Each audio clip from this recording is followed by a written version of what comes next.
Assalamualaikum warahmatullahi wabarakatuh. Di sini kami akan mempresentasikan untuk mata kuliah Civic Education. Berikut adalah anggota kelompok kami, ada Dina Fauzia Kesworo, Nurul Aziza, Salma Ariba Imtinan, Yunia Layala Putri, dan Zuli Setia Pratiwi. Pada pembahasan kali ini, kita akan membahas tentang identitas nasional. Pembahasan pertama yang dibahas adalah batasan identitas nasional. Identitas dapat diartikan sebagai integrasi semua identifikasi dan citra diri. Nasional atau nasionalisme adalah perasaan bersama dalam berbangsa. Identitas nasional adalah manifestasi dari nilai-nilai budaya yang berkembang dalam berbagai aspek kehidupan suatu bangsa atau nation dengan ciri-cirinya yang khas yang dengannya kehidupan suatu bangsa berbeda dengan yang lainnya. Faktor-faktor pembentuk identitas nasional. Terdapat dua faktor yang mempengaruhi terbentuknya identitas nasional, yaitu faktor primordial dan faktor kondisional. Faktor primordial, yaitu faktor bawaan yang sifatnya alamiah dan melekat pada suatu bangsa. Ini itu sifatnya kayak paten dan pasti gitu, seperti ekologis, geografis, dan demografis. Contohnya kondisi geografis ekologis di Indonesia yang menjadikan wilayah Indonesia itu berbentuk kepulauan, beriklim tropis dan menjadi persimpangan jalan bagi Asia Tenggara dan Asia Australia, sehingga memberikan efek atau impact bagi kehidupan demografis, ekonomis, sosial, politik, dan budaya Indonesia. Faktor kondisional, yaitu di mana identitas nasional terbentuk bergantung pada situasi dan kondisi yang terjadi. Contohnya yang menjadi faktor kondisional yaitu historikal, sosial, politik, dan kebudayaan. Lalu merujuk pada buku The Power of Identity milik Sulisworo dan kawan-kawan, menyatakan ada 4 faktor yang mempengaruhi terbentuknya identitas nasional. Yang pertama yaitu faktor primer, yaitu unsur-unsur yang beraneka ragam seperti etnisitas, teritorial, bahasa, dan agama yang memiliki kekhasannya masing-masing menyatu padu menjadi satu tetapi tanpa harus kehilangan keberagamannya. Lalu faktor yang kedua yaitu faktor pendorong. Yang menjadi faktor pendorong contohnya yaitu pembangunan komunikasi dan teknologi, serta kelahiran angkatan bersenjata modern dalam kehidupan bernegara. Lalu yang ketiga yaitu faktor penarik. Yang menjadi faktor penarik yaitu modifikasi bahasa dalam gramatika resmi, tumbuhnya birokrasi, dan penataan sistem pendidikan nasional. Dan faktor yang terakhir yaitu faktor reaktif. Yang meliputi faktor reaktif yaitu penindasan, dominasi, pencairan identitas alternatif melalui memori kolektif masyarakat. Maksudnya itu contohnya seperti dulu sebelum kemerdekaan di mana masyarakat itu sama-sama mengalami penderitaan dan kesengsaraan hidup sehingga membentuk memori kolektif pada masyarakat. Dengan terjadinya itu, tumbuhnya rasa semangat perjuangan pengorbanan masyarakat dalam meraih kemerdekaan, dan itu merupakan identitas untuk kesatuan dan persatuan nasional. Unsur-unsur identitas bangsa. Di sini ada 4 unsur identitas bangsa, yaitu yang pertama, agama. Bangsa Indonesia sendiri dikenal sebagai bangsa yang agamis dan berperilaku kehidupannya didasarkan oleh agama. Terdapat beberapa agama yang dikembangkan di Indonesia, yakni agama Islam, Kristen, Protestan, Hindu, Buddha, dan Konghucu. Yang kedua, yakni unsur suku bangsa. Suku bangsa sendiri yaitu golongan sosial yang khusus dan bersifat askriptif, yaitu ada sejak lahir. Di Indonesia sendiri dikenal sebagai negara dengan suku bangsa yang sangat banyak dan dialek bahasa kurang lebih 300 macam. Yang ketiga ada unsur kebudayaan, yakni pencintaan batin manusia yang berisi perangkat dan didasarkan oleh nilai-nilai yang ditaati sebagai pedoman dan juga rujukan hidup.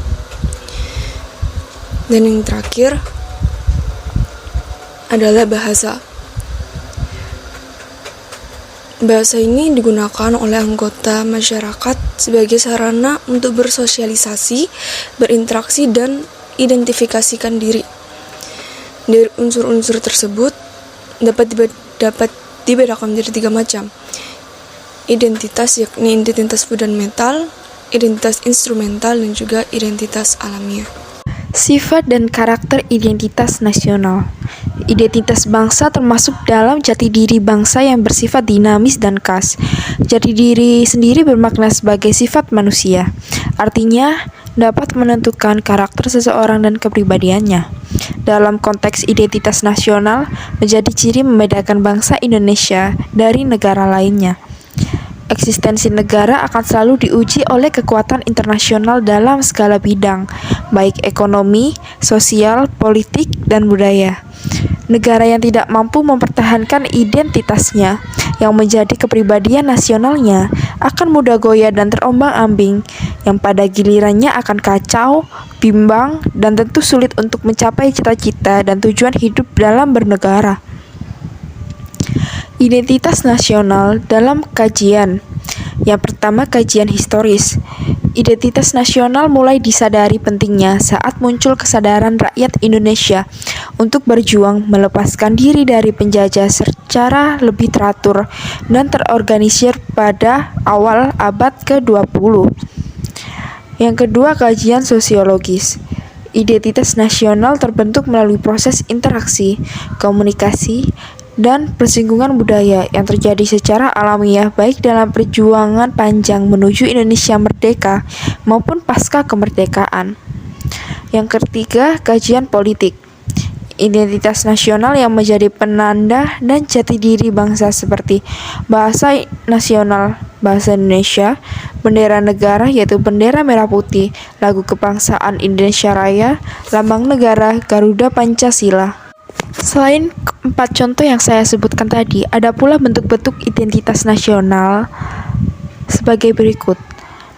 Semboyan negara yaitu Bhinneka Tunggal Ika, dasar falsafah negara yaitu Pancasila, konstitusi hukum dasar negara yaitu Undang-Undang Dasar 1945, bentuk negara yaitu Negara Kesatuan Republik Indonesia atau NKRI, konsepsi wawasan Nusantara, dan yang terakhir kebudayaan daerah yang telah diterima menjadi kebudayaan nasional. Yang selanjutnya, kearifan lokal sebagai sumber identitas bangsa. Negara kita tercinta dikarunia oleh Allah kekayaan yang tidak diberikan kepada banyak negara, yaitu keberagaman dalam berbagai aspek. Salah satunya adalah keberagaman suku bangsa dan budaya daerah. Budaya yang sangat beragam ini tidak selalu bertentangan yang kelak menjadi identitas bangsa Indonesia seperti gotong royong, musyawarah mufakat, ramah tamah, dan lain sebagainya. Yang pertama, gotong royong ialah melakukan suatu pekerjaan yang dilakukan bersama-sama dengan sukarela supaya pekerjaan ini menjadi ringan dan cepat selesai. Selain gotong royong, terdapat musyawarah mufakat. Musyawarah diartikan sebagai pembahasan untuk menyatukan pendapat dalam penyelesaian masalah bersama. Sedangkan mufakat berarti suatu sikap terbuka untuk menghasilkan suatu keputusan bersama pada kegiatan musyawarah. Yang ketiga ada ramah tamah. Ramah tamah dapat diketahui dari bentuknya, yaitu seperti baik hati, lembut dalam tutur kata, menyenangkan dalam pergaulan, bertegur sapa, atau senyum saat tatap muka. Yang selanjutnya ada contoh identitas nasional. Yang pertama di bidang agama, sikap umat beragama yang toleran kepada penganut agama lainnya. Sikap ini penting karena Indonesia mempunyai banyak agama yang wajib dilindungi oleh negara. seperti agama Islam, Kristen, Katolik, Hindu, Buddha, dan Konghucu. Yang kedua, ada bidang politik, upaya untuk melestarikan nilai luhur musyawarah mufakat sebagai bentuk kearifan budaya Indonesia. Yang ketiga, ada bidang sejarah, munculnya pemikiran untuk bersatu yang ditimbulkan dari perasaan bangga sebagai pewaris kerajaan besar Sriwijaya dan Majapahit, serta perasaan senasib akibat penjajahan. Yang keempat, ada bidang perdagangan, masih membudayanya perdagangan minuman jamu tradisional sebagai bentuk kearifan lokal masyarakat Indonesia. Yang terakhir, ada bidang pariwisata, berkembangnya jenis pariwisata yang cenderung ke alam atau etnik, seperti menjadikan desa tradisional sebagai destinasi dan tujuan wisata. Sekian presentasi dari kami, kurang lebihnya mohon maaf. Wassalamualaikum warahmatullahi wabarakatuh.